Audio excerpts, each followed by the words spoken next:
You're watching Experience Comic Culture and Sales, streaming live daily to Facebook, YouTube, Twitch, and Twitter.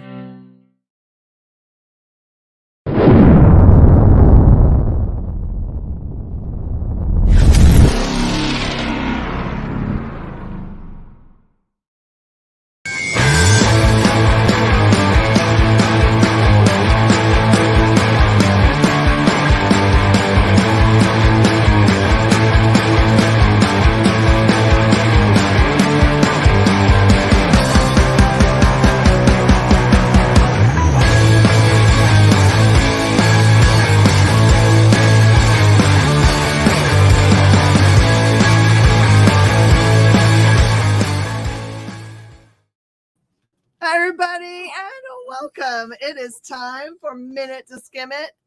This is a spoiler-free review show for comic books that are coming out tomorrow. I know you guys are super excited. It's an interesting release week. There's a bunch of books that are unlike things we're used to, which makes me very happy. You've got to keep us on our tippy toes, right? So this is going to be your heads up for books that are going to be super hot or first appearances. I will tell you at least that much, but I'm not going to tell you what the first appearance is because otherwise that would be super spoilery. No, you're not going to do that. All right. This is my heads up. Do support local comic shops. It's super important. I know it's real easy to like get a digital copy of something or just order it online. And certainly if you don't live near any comic shops, that's the way you got to go about it. But there is something definitely American about the local comic shop. So totally help those folks out as much as you can because they love what they do. They like nothing more than to talk about comic books with you and point you to the right things. Hey Josh, how you doing? And also, if you're watching us for the first time, don't forget to subscribe because you'll always get notified when I go live for this wonderful show and then other cool shows we have on the Experience. Lots of interviews and other great opportunities to get things directly from local comic shops while you're sitting at home. So there you go. All right, let's get talking about the books that are coming out this week in comic shops near you. Having a hard time deciding where to stop here. Start. Let's do this thing. All right. So Antarctic Press has had this cool character that's been around for, I don't know, at least 3 years called Rags. And, you know, Antarctic Press puts out their books nice and slowly. It's a slow roll. But all you need to know about Rags' character, it's really about kind of a woman who is by herself in, we'll call it a zombie apocalypse because that's the best way to describe it. Although she's in as much danger from human beings as she is from the creatures or they're about. And she also randomly got stuck in this zombie apocalypse without, I think she is missing her pants. It's neither here nor there. I really thought from the covers of the books that it was like a dumb book, just reasons for having a half-naked girl. But it turns out that Rags is really awesome. And it's kind of like, think about the way it is for mood and tone, kind of like Die Hard. You know, he's just forgot he didn't have any shoes and just had a wife beater shirt on. So, and this is kind of like with her. She doesn't have any pants. She just have the underwears and a shirt, but that's it. So imagine she's also having to battle the fact that she's an attractive woman with not much apparel. So that is what the main story is about for Rags. This is totally different. This is Sailor Ragowski. So imagine that you took a character like Rags, looked at her in earlier life, like if she was, say, for example, going to high school in Japan instead of in America. And also everything about the book feels very much like it's manga inspired. It's in black and white. And they know what they're doing there at Antarctic Press because they, since the very early days of them as a company, they spent a lot of time taking what was regular manga or comic books from the Japanese market, and they would have somebody in their office sit and translate all of those, and then they'd remake them and make them for the American market. So that's how I knew them, is from doing that for Sailor Moon and a bunch of other books. But in this case, it's them going back to the roots, I think, and drawing on that art style. They've got, it's black and white, it's manga-esque, the style of the drawing is like that, and it's not just like a retelling of the tale that you've been reading for Rags.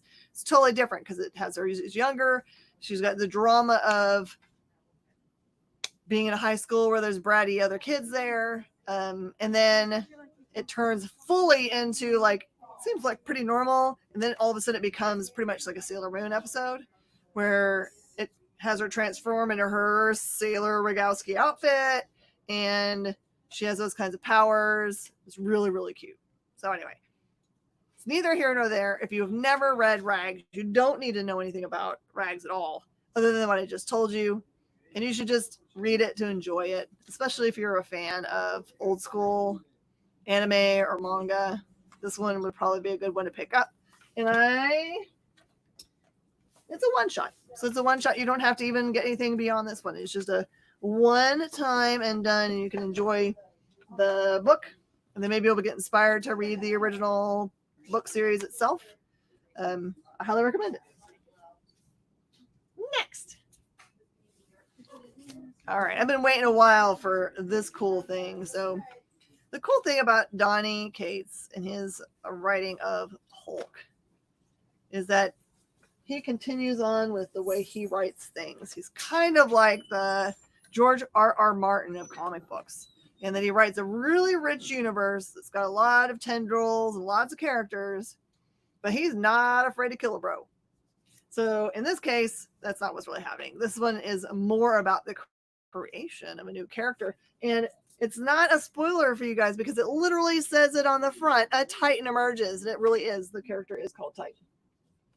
But what I wasn't expecting about this book is that you get to see the emergence of the Titan very early on in the issue, and then it deals with another whole aspect of the storyline.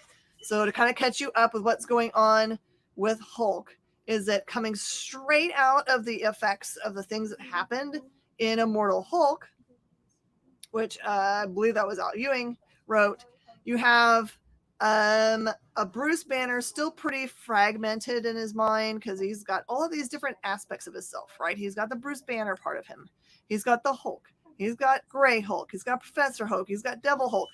He's got all of these things. Plus he had his dad. He had the Thinker, I think, was part of that storyline. There was a whole bunch of, Betsy Ross, but as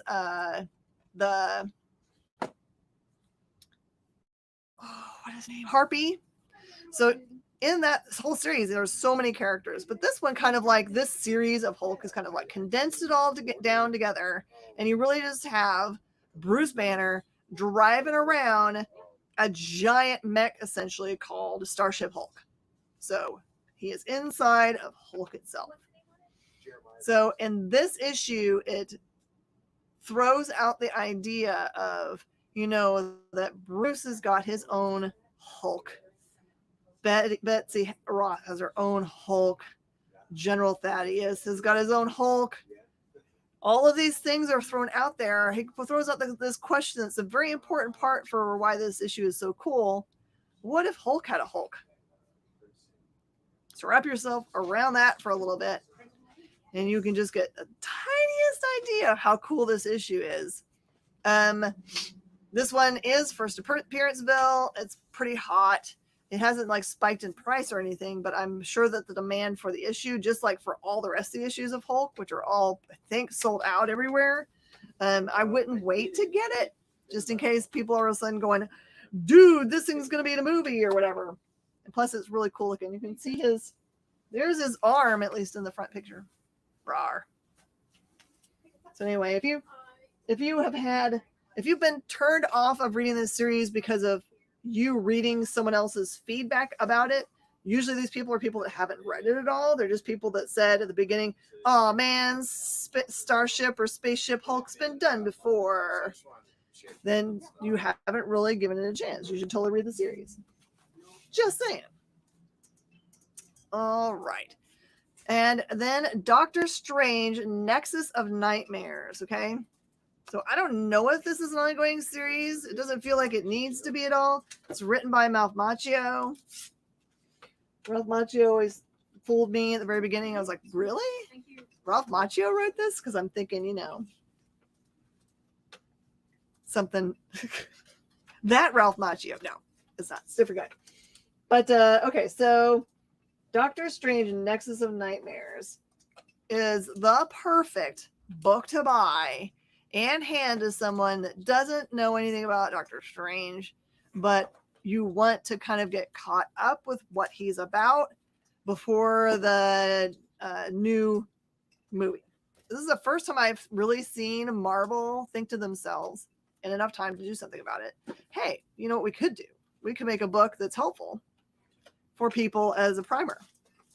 So this one doesn't read as a primer. So don't think it's like, here's Doctor Strange. He lives at such and such in Bleecker Street. His is his friend, you know? So it's not like that. It just happens to be in the story that they're telling here that you do get introduced to Mordo, and you get introduced to Wong, and you get introduced to where he operates out of, the Darkhold, which is that book that you see Wanda or the Scarlet Witch holding in the cabin at the very end of the Vision and Scarlet Witch show.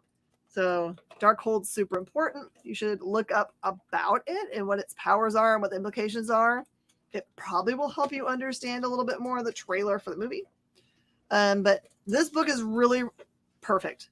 It's just a regular old tale that happens as part of the Doctor Strange universe. It addresses everything about him, how he had his injuries to his hands, how he tried to get everything fixed about himself, how he went and got and found the Ancient One. All those things are addressed in this book, but it's really great in that it didn't, to me, feel like it was just like a layout of all the things that have gone before. So you might think about grabbing it up. It's not an expensive book. It's $3.99. And even if you yourself think you know everything about him, it might be nice to do a refresher for yourself. And then another big Marvel book. I'm going to tell you, if you are a fan of art is your thing. Captain America Zero is probably for you. It is so beautiful. The art is all just like the cover, where it is painted art. Looks like Alex Ross. It's not Alex Ross, but it's beautiful painted stuff. And this one I think it kind of takes place now. It starts out talking about you have an Arnim Zola who hasn't had a human body for a long time. So he really is just kind of like a giant mech with like a robot-y screen on the front. And he's attacking the city. And what's cool is that you've had kind of like this lead up in all of the series in Marvel, where you have a Sam that's trying to, get into his role as Captain America. You have Captain America, Steve Rogers, trying to move out of his role or like find a good middle ground for what to do. So this is actually more like a buddy book in which they're both doing the stuff. Actually, they're doing it together. They work really well together since they both know how to use their shields very well. So this one is just a whole bunch of really beautiful, like I want to frame that page. I don't know if the original art exists out there for these images, but oh my gosh, there's so many, like that one right there. I want that. Both Steve and Sam images that you're just like, those are killer. And then, so it kind of like, I think this leads it into what they're going to be doing next, which is they're going to have separate books for both of these guys. But I think at least by the way that this book presents it, they're probably going to kind of like intertwine with each other, which I much more prefer, because it doesn't make any sense when you have, you know, Avengers and X-Men and Inhumans and the Eternals all out there, and those things all cross over. Why can't you have the Captain Americas doing stuff together occasionally? So consider picking up Captain America 0, no matter who your favorite Captain America is. I do want to also mention, just I'm going to throw stuff out there as a heads up. Not too long ago, there was the annual Comics Pro meeting, which is a professional comic book organization where everybody gets together and we talk about what is going well in the industry, what needs some fixing. And this is with publishers and retailers all at the same place. And so we get to kind of like fuss things through together. It's my favorite meeting of the entire year, and we get the most stuff done. It hasn't been in person for the last few years, and probably we'll get together next year. But I just wanted to let you know that your LCS, if they're a member of Comics Pro and went to the Comics Pro meeting online, they may have some Comics Pro exclusives. They were limited to one of each of these special books per person that attended the event virtually. So if your store is like somebody that has a bunch of people in it, they all went live, then there might be multiple copies, but most stores are only going to have one each. Yeah, I was really surprised, because it really is truly like that usually, where the cover is just gorgeous and you go inside and it's traditional comic book art, which is nothing wrong with traditional comic book art. But every once in a while you want to have the beautiful stuff inside. And Josh, I would totally show you the inside, but I am forbidden. Now tomorrow morning is another thing, because that's officially released then. So all right, I am going to talk about a book that perhaps your local comic shop doesn't have, but they could. This is a series that I've gotten directly from the creator, called The Lost Gardens.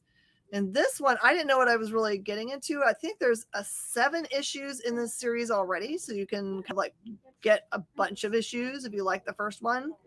So The Lost Gardens is, I think, from what I can tell, I think everybody in this universe is either completely a robot or has robotic enhancements.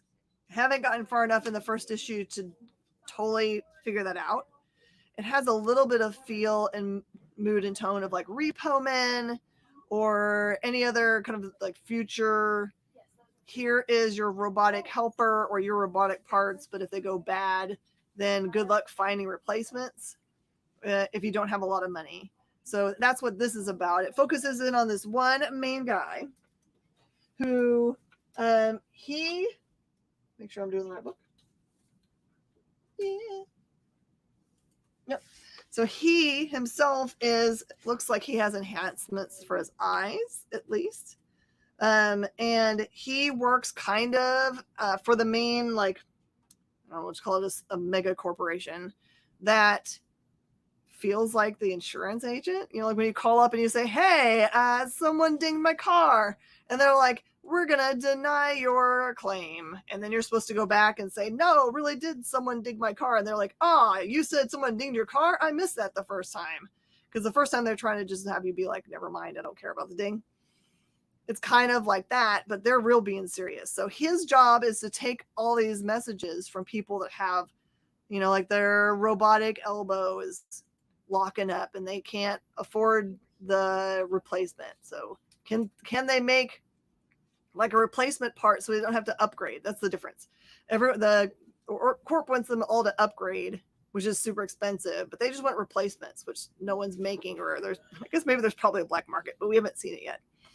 But so he spends his days saying, no, sorry, denied, I apologize, you can't have that. Until something starts going wrong with his eyes. And then it gets all kinds of complicated there's stuff that happens, like he gets mad and like smashes a window, and then that has implications that mean he will definitely not be affording the replacement eye that he needs, or the upgrade eye that he needs. So it feels really cool. Now, so the pitch I'm going to tell you is that because of the defect in his eyes, he actually he knows something about what the reality is of his universe. So it's like kind of like you get to see what other people in where he is can't see. It's kind of like if, remember that movie They Live, where you couldn't see that there were like aliens amongst us, but then all of a sudden people could see that there were people that were they were like lizard people, but they look like humans to us. It's kind of like that, but think about that with robots. I really like this series. I can't wait to read the rest of it to see how much of the universe is mech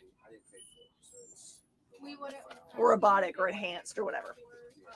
So that one's really good. That one's from a company that you'll have to get directly from them called I'll look it up. It looks like Rabbit Hole. So really looking forward to this one. I'm so happy for it. Because recently, Behemoth has got a bunch of great books, but I feel like they've put out a lot recently, and not all of them are ones that appeal to me directly. So I saw the pitch for this, and I was like, oh, please, be one that I will love. And so I will tell you, things that I love are things that deal with something sciencey is wrong. Think solar flare or whatever. Something about the world science-wise has gone awry. And this is humanity trying to figure out what they're doing. Kind of like, let's see like solar flare or Eclipse. Those are really great books that deal with like things that happen when humanity has to go underground because of the sun. This is a totally different thing. So this book's premise is that something has happened to our sun that's made it so that we need to get away from it. And I've actually seen lots of actual science shows about this happening eventually when our sun starts to expand way before it goes to supernova. This is just something that's going to be doing, and that we'll have to try to figure out, we're either going to get engulfed by the sun as this happens. This is billions of years from now.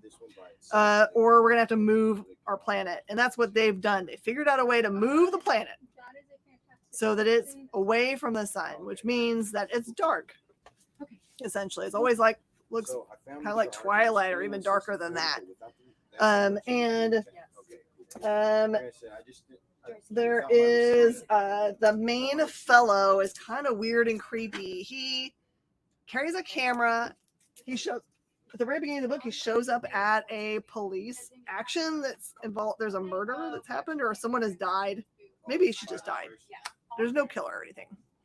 But I can't tell if he's like a guy that just likes to take snuff pictures, because he shows up, gives one to the police officer that shows up. The police officer isn't 100% above board either. So as far as I can tell, for the series at least, all the characters they've introduced us to all have major flaws to them, which kind of is a weird place to be, right? Because usually you want to find the one person that feels like they're the good guy or the right person to be following around in the storyline. And I'm not real sure who you're supposed to be identifying with or following around in this one.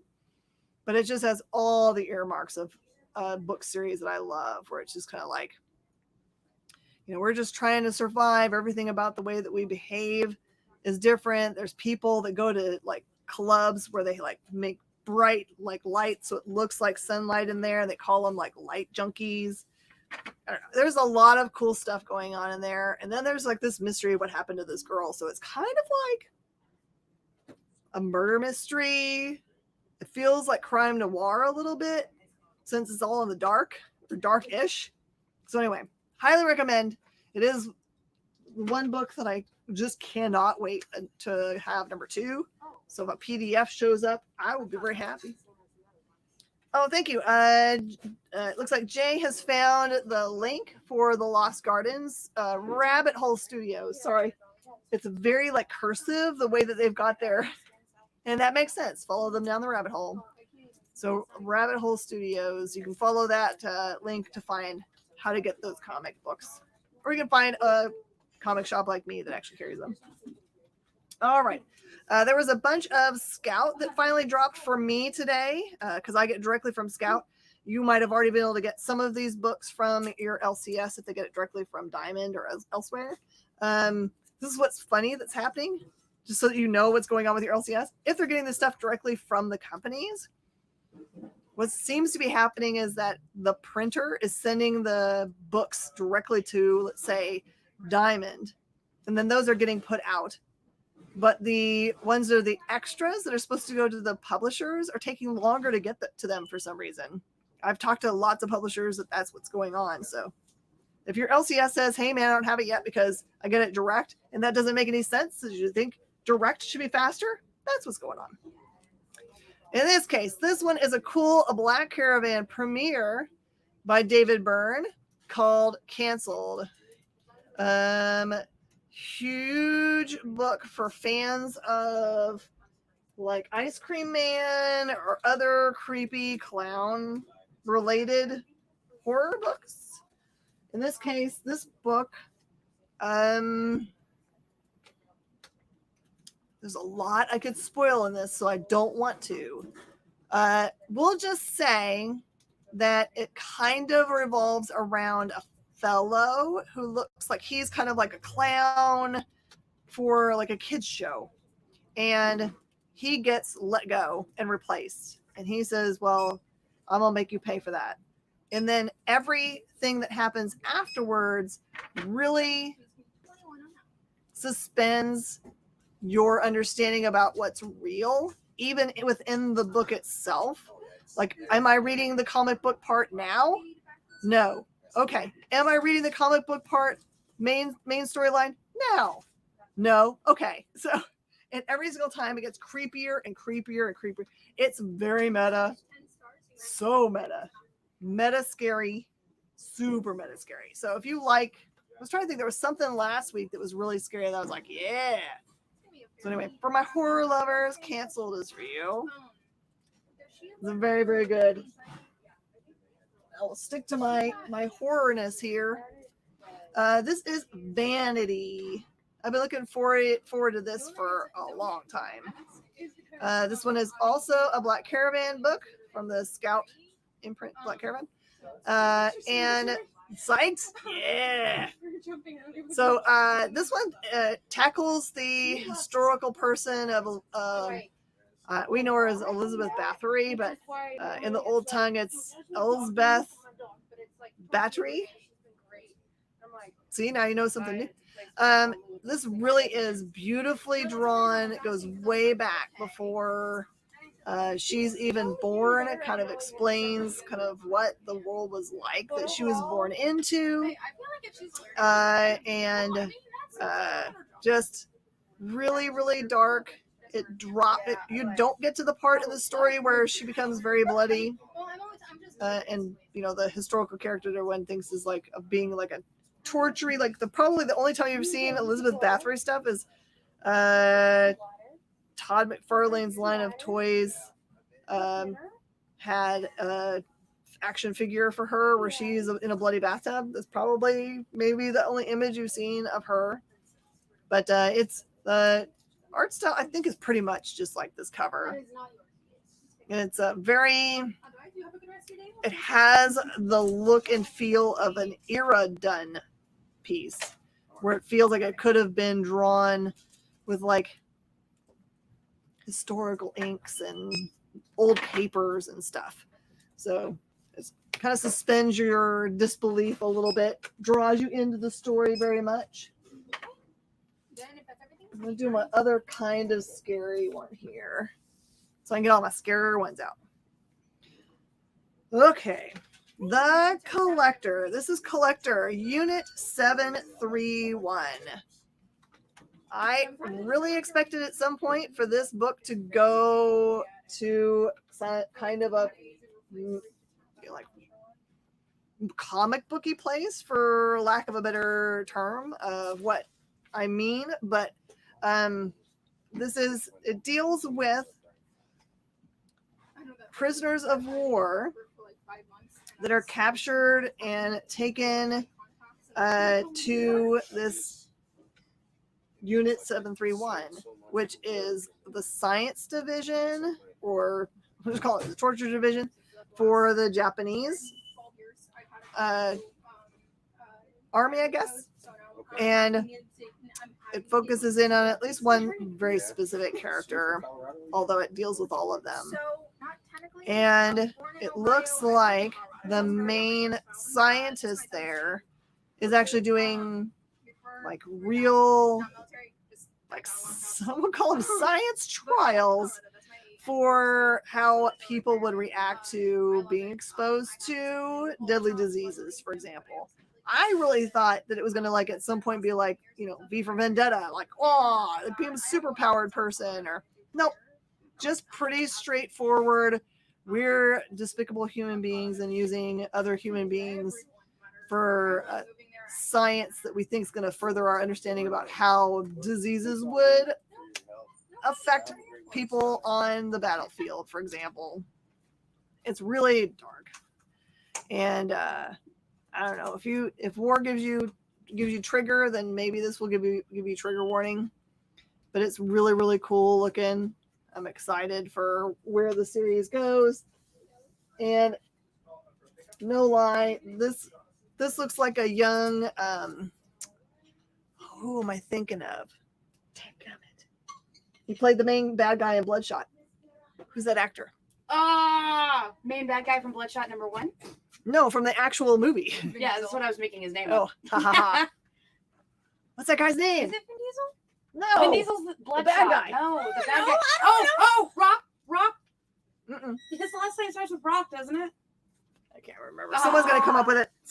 If I stop thinking about it, it'll come to me. If anybody gets it during the show, I'll put a sticker on your board. Not Clint Eastwood, but that does look like Clint Eastwood also. Guy Pearce, thank you.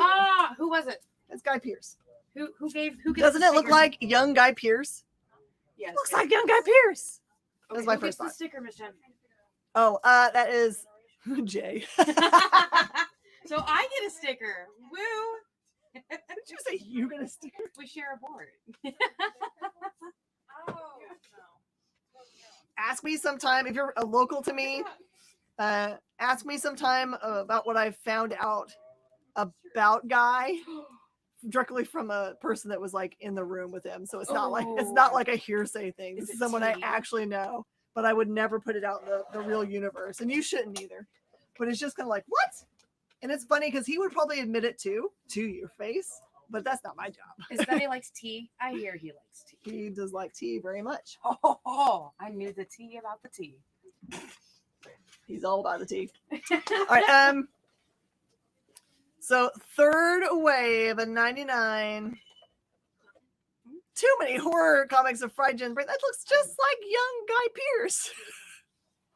I'm gonna send a picture to Guy Pearce. Be like, is this you? He's gonna say, why, yes, it is. Third wave 99, #2. Okay, so it's been a whole 2 months since third wave 91 #1 came out, so you might not remember what it is about at all. So here's your premise. It is 2 parallel stories that are happening at the same time. You've got a young man who is kind of awkward, wants to play basketball, which is weird because it's a surfing book. But something happens where in the first book where he doesn't get to do that. He finds himself kind of like on the wrong side of making right decisions. Meets this blonde guy who is running a surf shop called Third Wave 99. And kind of like takes him under his wing, says, come learn how to surf. We've got a group that's kind of like, think about like AA, but like for just people making bad life choices in general. So we get together on the regular, go surfing, and keep each other out of trouble. So you've got that storyline going on, and that's a true, pure storyline as far as I can tell. And then you've got this other storyline in which you find out that that guy who's running the Third Wave 99 is really some kind of government agent of some sort who is supposed to be laying low and staying out of trouble. And he's getting in trouble all the time with his superiors because they're like, dude, we are not paying for your, surf shop wares. He's like, don't worry about that. He's like, what are you doing with these kids? Why are you doing this other stuff? So there are these storylines that are running alongside each other that I'm sure are going to like interact with each other at some point. Like that kid's going to get drawn into helping in the government, whatever. Or this guy over here is going to be, kicked out because he's not doing it right. It has a very much, to me, the earmarks of a really perfect setup for a movie. Right? Kind of like Point Break-ish in the way that it's kind of feeling.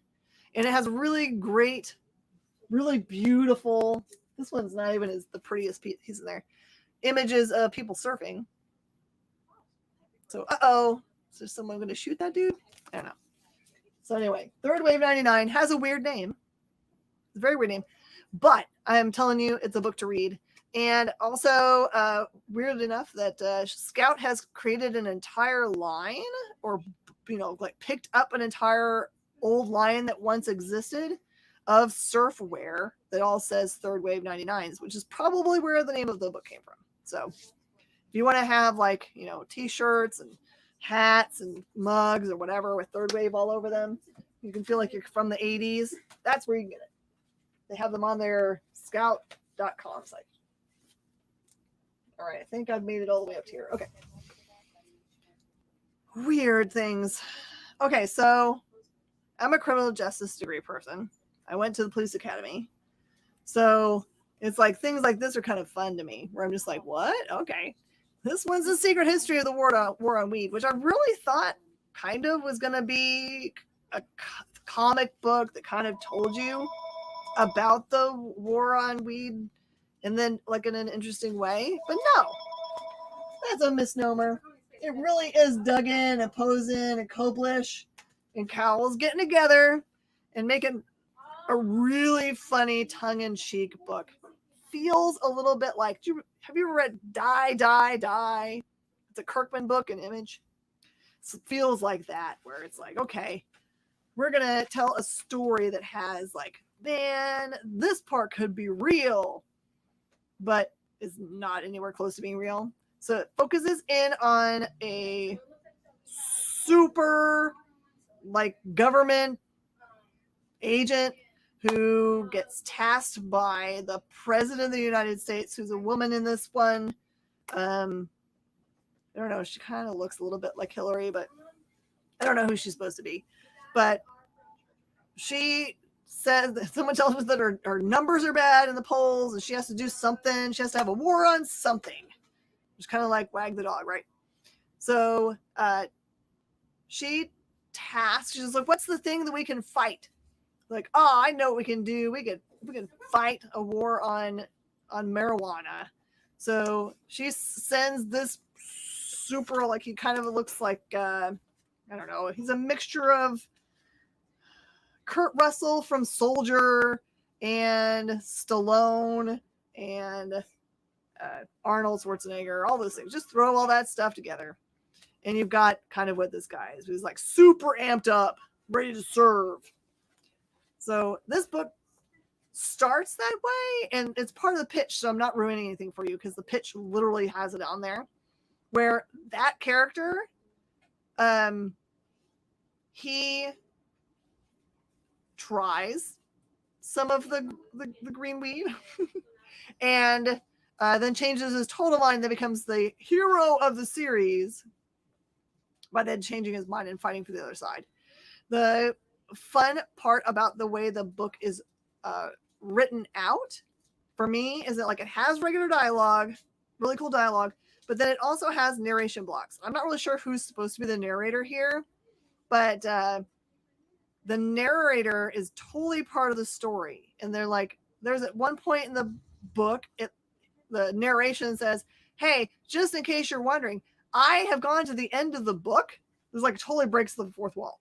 I've gone to the end of the book and looked, and you're going to like this guy better later. Because, of course, the beginning of the book, the agent guy is supposed to be like, I hate that dude. So anyway, it's another one of these like kind of meta, kind of really funny books. And I think it's supposed to be a one-shot. I don't think it's supposed to go anywhere else. But yeah, if you want to just like be entertained, buy the book. If you were looking for an actual history of something that happened, no, it's not something that's based in reality in any way, as far as I can tell. So enjoy. Okay. Now, Teenage Mutant Ninja Turtles. This is the Armageddon game. This is what's called a pre-game book. Okay. So this actually doesn't contain or contains very little new information. This is previously printed things, but the previously printed things are super hard to find, and they want you to know all about the Rat King before the new storyline Armageddon game starts. So important to get. If you don't have the last two annuals, the annual from 2021 and let me make sure which ones, because you might be able to just go hunt down the ones in your own stuff. So this one has annual 2020, annual 2021, Teenage Mutant Ninja Turtles 84, which is a really tough one to get. And it actually has an kind of a lead-in part. What does it call it? Hold on. Kingdom of Rats Prelude. Okay. So this is a huge, thick book that gets you 2 annuals, a whole issue, and then it's got some extra stuff. And it's got some extra pictures at the very end. I can't show you, of course, because it's before comic book day. But it says the Armageddon game of the opening moves #1 is a 2-issue official prequel miniseries. Tom Waltz returns. New artist Pharaoh Pinche comes in June of 2022. And then also in May, there's going to be a Best of the Rat King. So you can get all of this stuff. So you know everything you need to know for the next storyline. When they've got a lot of stuff to kind of support this. So my guess is it's probably going to be as big as City War. Yeah. Storyline that wrapped up and introduced us to Jenica as a turtle. So maybe important material is going to happen. And also, I'm just kind of guessing if they are telling us all about the things about the Rat King, that maybe the first appearance of the Rat King might be a good book to go and try to hunt down now. Thanks, BBB. One more book. I don't know, I'm trying to take it out. All right, so this is not new this week. It's actually been out for quite a while. But the rest of the series, or a lot of pieces of the series, are now available, I think, all the way through issue 3 or 4. So I wanted to kind of like re-up your knowledge about what this book is about. So this is Infinity Agents #1. John Schlimm does this book with his team. And it's a cool premise that I don't think I've ever seen before. So as 2 kind of like main story groups for characters. One is a group of agents that are from a newly formed agency, which their entire job is to hunt down anything that shows up that is alien technology and get it for, like capture it for the government. Of course, because it's probably too dangerous for the public. They know that there has been an event in which something has fallen from the sky. They don't know what it is. And also what you find out in the book is that there's looks like an alien race that is known that also somehow knows about this alien technology that has fallen. The main character, other than them, is a police officer who has actually found one of 2 what end up being suits and has put it was like one of the things, he didn't put it on so much as it put him on, just like totally encompassed him, and gives him lots of powers, but he cannot take it off. It's not like he gets a choice. Like if they say, nope, we got to have that back. You can't say, okay, sure, I'll take it off for you. That's not going to happen. So there's some interesting confrontations that happen in this book.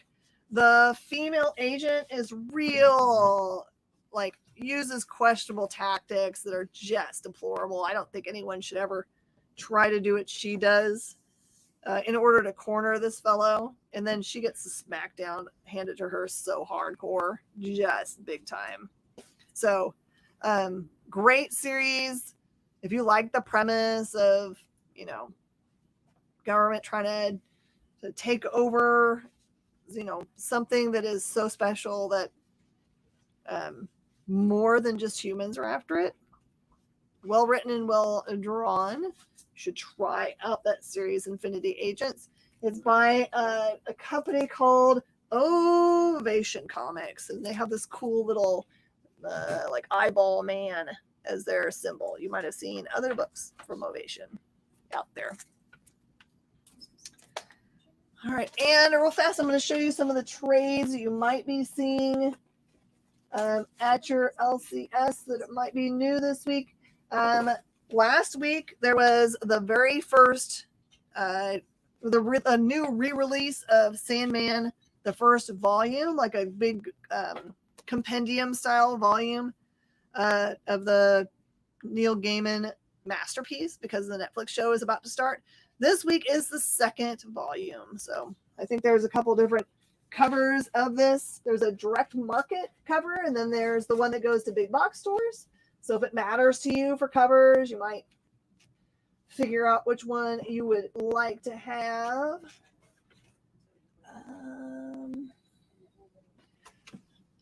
You might also try to hunt one of these down at your LCS. They make this really cool, what I call scholastic size or digest size book that has books that are really impossible to get. They're so expensive right now, that are about America Chavez, the character that you do see very clearly in the trailers for Doctor Strange.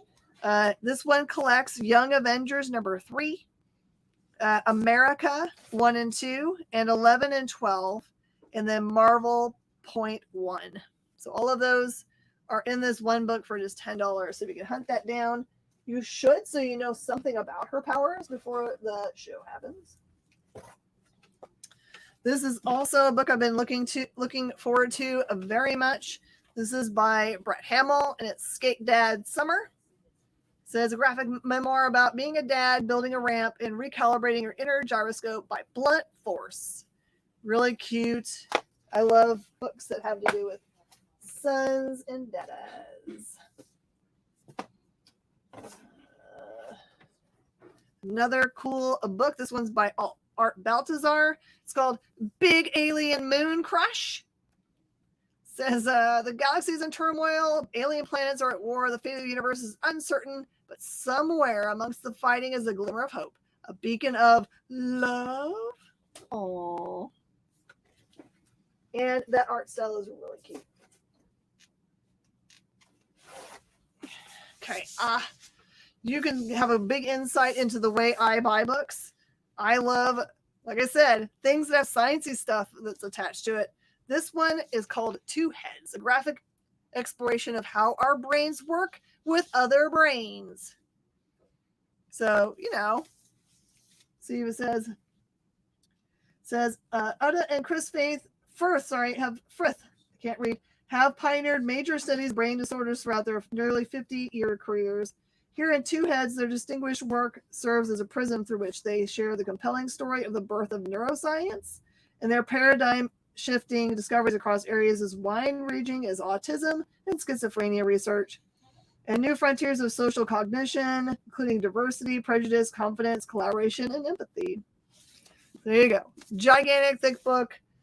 It's like teaches you things painlessly. Oh no, that's a volume 2. Sorry, never mind. For people that really like books that'll just get into your head, not for kids, Aldous Huxley's Brave New World, a brand new hardcover telling of the tale. So it's a reimagined adaptation. That one looks cool. Okay, and this one is, I think, an OGN from Image. It's a thing called Truth.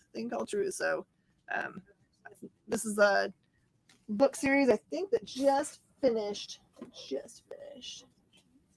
And then at your LCS, they should have the volume 3 of Amazing Spider-Man. That one just wrapped up the series at number 95, finished it all the way up. This one goes through. Nope. This one has up to 88 point bay. It doesn't have up to 93. So you gotta wait for that series to finish. All right, everybody. Thank you so much for being here with me to go through all the cool books that are coming out this week. Don't forget to go and support your LCS. Just if you can only afford one book this week, that's great. It's totally cool. Just takes one book from all the customers that go to your LCS to keep it going and keep them grinning. And even if you can't afford anything, just go say hi to them because they like seeing your face. I will see you guys next week for another episode of Minute to Skim It. See you guys later. Bye, y'all.